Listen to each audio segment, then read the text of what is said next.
Ambiar, Anies turun pangkat jadi cawapres AHY, ditulis oleh Nina Nur. Menjelang habisnya masa jabatan Anies, citra buruk Anies sebagai gubernur yang disebut tidak bisa kerja, bahkan disebut bodoh, itu justru makin menjadi-jadi. Anies bisa jadi tokoh publik yang paling banyak diperbincangkan di medsos. Sebuah penelitian yang dilakukan selama bulan Agustus lalu menyatakan bahwa Anies menjadi tokoh yang paling populer dalam pemberitaan dan perbincangan di media sosial. Tapi, bukan berarti isi perbincangan itu semuanya positif. Ternyata Anies juga menjadi tokoh yang paling banyak diperbincangkan dalam nada negatif, yakni sebesar 32%. Erick Thohir menjadi tokoh populer kedua.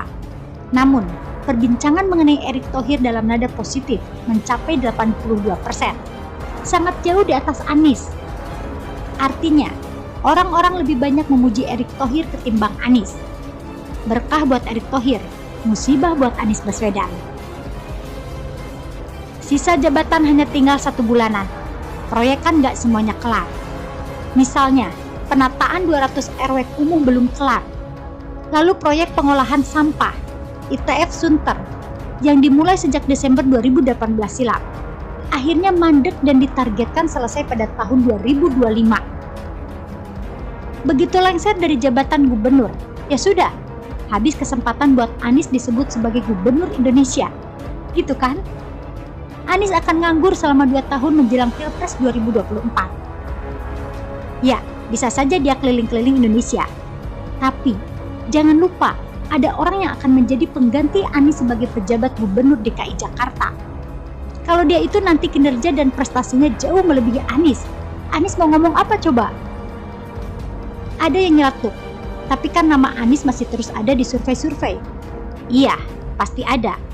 Namun, bukan berarti hasilnya selalu positif kan? Direktur Eksekutif Parameter Politik, Adi Prayitno, pada bulan Juli lalu menyebut bahwa JIS dan Formula E memang bikin Anies populer, tapi tidak bisa serta-merta dikonversi ke tangga elektabilitas. Karena dari survei-survei elektabilitas, Anies ya gitu-gitu aja, malah menurun, menurut survei SMRC. Lembaga kedai kopi pada bulan Agustus lalu juga menyebutkan, baik Formula E dan JIS gak mempan buat mendongkrak elektabilitas Anies. Yang ada, gara-gara mendukung Anies, elektabilitas partai politik, yakni Nasdem, malah merosot. Ini menurut 2 lembaga survei, Pollmetrics dan CPCS. Anies bisa jadi sudah pusing, panik, dan galau. Mana belum ada partai yang benar-benar menegaskan akan mengusung Anies.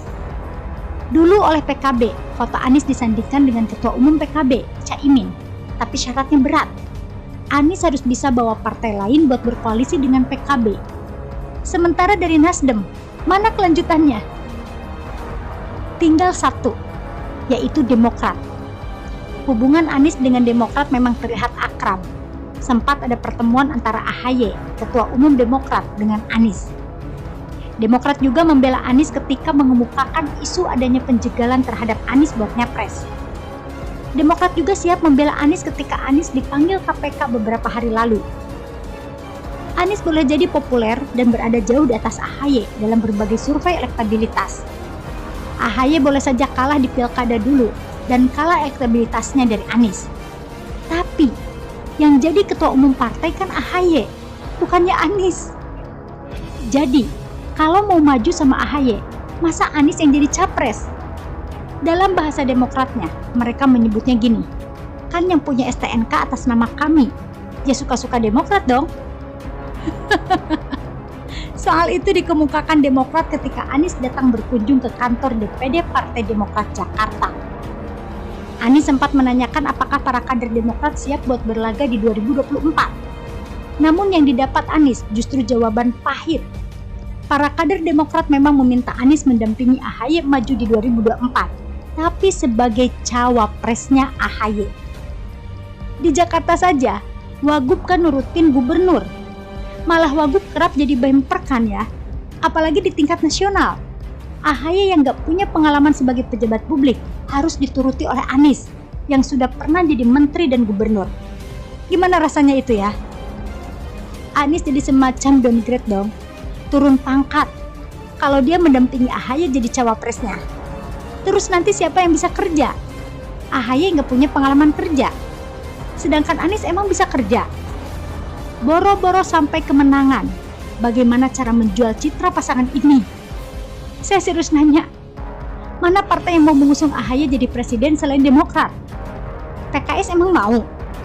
Sementara Nasdem kan tidak memasukkan AHY ke dalam 3 pilihan capresnya. Ada partai lain. Anies sendiri juga bakal capek itu. Berusaha senyum dan sumringah mendampingi AHY. Padahal di dalam hati bisa jadi ngomel-ngomel sendiri. Begitulah dari kura-kura.